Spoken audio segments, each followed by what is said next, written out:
첫 번째 주인공은 북한 김정은입니다. 김정은이 북한 주민들에게는 남한식 표현 쓰지 마라.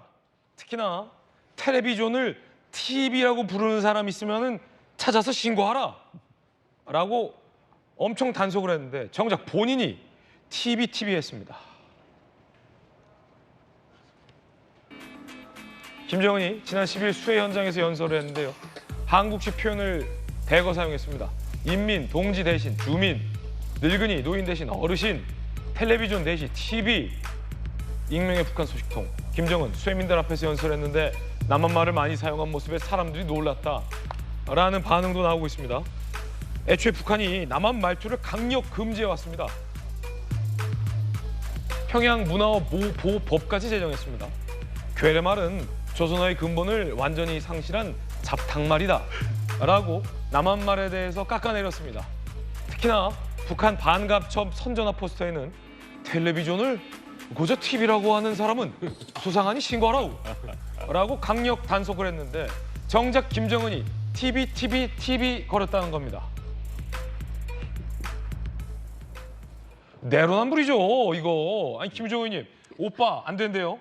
TV 안 된대요. 어르신 안 된대요. 그리고 한국 드라마나 뭐 영상 봤던 중학생들까지 막 네. 다 처형하고 막 그랬잖아요. 이 정도면 김정은도 집에서 리설주나 누가 오빠 하는지 안 하는지 이거 특검해야 돼요. 그거야 며느리도 모르는 이야기이긴 예. 합니다만은 이런 내로남불이 어디 있습니까? 네, 이런 단어들이 죄송합니다. 자연스럽게 나오는 거 보니까 특히 북한의 고위층들이 우리 드라마나 이런 것들을 많이 본다는 거 아닙니까? 자기들 실제로. 다 봐요. 그렇죠. 그러니까 저런 단어가 부지불식간에 이렇게 나오는 것들이 너무 익숙하기 때문에 나오는 거 아니겠어요? 자기도 모르게 김정은도 네. 쓴 거겠죠. 그렇죠. 그러니까 많이 보고 뭐 했기 때문에 본인이 그게 익숙해져서 본인도 모르게 나오는 건데 너무 이거는 말이 안 되는 거 아닙니까? 텔레비전 쓰는 사람 수상하니까 신고하라고 해놓고 본인이 쓰면 어떻게 해요? 김정은 위원장 신고합니까? 주민들이? 그러니까 우리 그러니까 문화가 이렇게 스며드는 걸 굉장히 두려워하지 않습니까? 네. 그래서 이제 예. 우리 문화 접하는 거에 대해서도 상당히 경계하고 뭐 처형하고 강력하게 하고 있는데 본인이 지금 말씀드리는 순간 자 정부가 주최하는 광복절 기념식이 시작이 됐습니다. 세종문화회관에서 정부 주최의 어떤 광복절 경축식이 시작이 됐고요. 윤석열 대통령과 김건희 여사 등이 참석을 했습니다. 이 기념행사에 광복회가 지금 불참하겠다라고 선언을 했고요.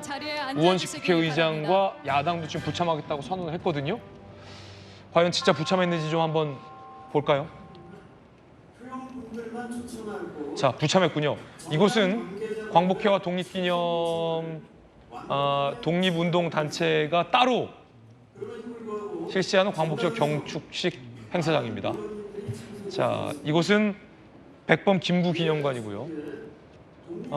지금 광복회 회장도 지금 참석한 걸로 보이는데요. 자, 지금 야당 인사들의 얼굴은 지금 멀어서 잘 보이지는 않은데 조국 대표, 박찬대 원내대표 지금 참석했군요.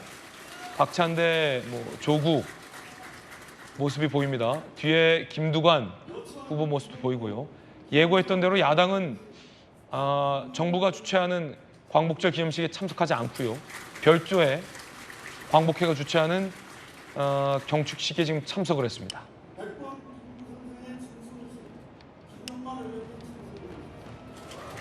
자, 이렇게 세종문화회관에서는 대한민국 정부가 주최하는 광복절 경축식이 열리고 있고요. 야당과 광복회는 별도로 백범 김구기념관에서 기념식을 갖고 있는 모습입니다. 광복절이 2개로 쪼개졌습니다. 안타까운데 잠시 후에 좀 저희가 자세히 얘기 나눠보겠습니다만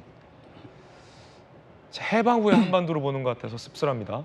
좌익과 우익으로 나누어서 치열한 그 정치 이념이 그렇게 중요하다 싶을 정도로 치열하게 노선 투쟁을 하다가 결국 한반도가 이 지경이 된 건데 지금 이 사태, 작금의 이 사태는요.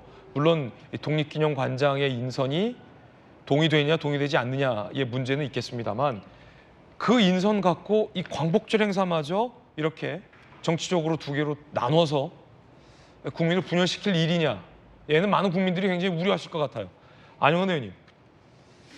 네, 방금 뭐 해방 직후 상황을 말씀해 주셨지만은 해방 직후에 우리 광복절 행사를 그다음에 좌우가 나눠서 했습니다.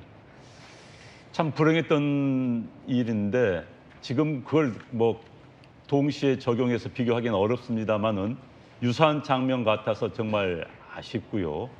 저는 이런 상황까지 왜 오게 됐는지, 이런 것을 미디어에 막을 수가 없었는지, 우리 뭐 정부나 우리 광복회 또는 뭐 야권까지 포함한 정치권이 이렇게까지 무능한 것인지 전 국민의 한 사람으로서 질문을 던지고 싶습니다. 대한민국 이렇게밖에 안 되는가? 대한민국의 국격이 이 정도 수준인가? 정말 아쉬운 이야기고요. 광복절이란 것은 말 그대로 경축의 날입니다. 모든 국민들의 통합과 화합을 이야기할 수 있는 그런 날이어야 됩니다. 그렇지만 지금은 통합과 화합이 아니라 분열과 괴리의 나눔의 장이 돼버린 것 같아서 정말 아쉽습니다. 지금 저는 이 문제가 이렇게까지 나오도록 방치한 거에 대해서는 누군가 책임을 져야 된다 보고, 예. 또 하나는 이걸 또 정치적으로 이용하려고 해서도 안 되는 겁니다. 저는 언제까 우리가 친일 반일 논란에 한국 사회가 휩싸여 되어 있는 것에 대해서도 굉장히 걱정이 되고요. 어느 주변에 있는 나라를 대상으로 그 나라의 친 국가냐, 예를 들어서 우크라이나가 친러냐 친반러냐, 우크라이나 내부에서 그 싸움이 있었습니다. 이게 약소국가들의 전형적인 모습입니다. 옆에 어느 강한 나라가 있으면 그 나라 편이 아닌 편이냐를 가지고 국가 내부가 나눠지는 것이 역대 지정학적으로 본다면 어느 나라 약소국가들의 전형적인 틀입니다. 우리나라 과거에 반중이냐 뭐 친중이냐 반너냐 친너냐 가지고 싸우고 친미냐 반미냐, 우크라이나 같은 경우 친너냐 반너냐 뭐 그런 식으로 약소국가들의 모습이거든요. 그런데 우리가 지금 아직도 우리나라의 국격에 맞지 않게 그런 참 비참한 약소국가의 모습을 보고 있다는 게 정말 아쉽습니다. 그래서 친일 반일을 가지고 정치적으로 이용해서는 결코 안 됩니다. 그건 우리들의 자존심의 문제이고요. 그런데 어찌됐든 지금 세종문화회관과 백범 김구기념관으로 나눠서 저런 행사를 한다는 게 정말 아쉽고요. 특히 저는 최근에 이승만 대통령을 올리기 위해서 김구 선생을 낮추는 그런 모습들도 보이고 있습니다. 이건 정말 바람직하지 않습니다. 네, 잠시 후에 또 상세히 이야기 나눠보겠습니다. 자, 하투 함께하고 있었습니다. 김정은 의원님 말씀 중에 네. 이 두 쪽난 광복절 기념식이 시작돼서 저희가 물려드렸는데, 아니 도대체 왜 이럴 거면 주민들에게도 그냥 편안하게 TV라고 써라. 뭐 많이 보지 않냐 나만 방송. 나도 본다. 그러니까요. 또 어떠냐? 그냥 탈북만 하지 마라. 그냥 이러진가. 현실을 인정해야 될 것 같은데 네. 그 억지로 뭔가 처형을 하고 계속 강하게 밀어붙인다고 해서 이 문제가 그렇게 뜻대로 되지는 않을 것 같거든요. 아까 말씀드린 것처럼 문화라는 게 정말 부지불식간에 이렇게 스며드는 거라서 그래서 두려워하는 거 아니겠습니까? 그런데 본인이 지금 앞장서서 우리 말을 그렇게 스스럼 없이 이렇게 사용하는 모습 보니까 계속 억압받고 거기에 대해서 강제로 규제받았던 북한 주민들이 얼마나 황당하고 놀랐을까 싶습니다. 그래서 앞으로도 또 어떤 식으로 그 김정은 위원장이 얘기를 할지는 모르겠습니다만 이게 의도한 것인지, 이제부터는 내가 썼으니까 괜찮다라는 얘기를 하고 싶은 건지, 어떤 메시지인지는 향후에 또 어떤 식의 언행이 나올지 좀 지켜보면 재미있을 것 같습니다. 예. 그런데 이 북한에서요, 옛날 김정일이, 지금 북한 평양에서는 위성방송을 통해서 KBS, MBC 뭐 우리 다 봅니다. 그런데 과거에 위성방송이 없던 시절에는 휴전선에 있는 북한군 부대에서 KBS 9시 뉴스를 녹화를 합니다.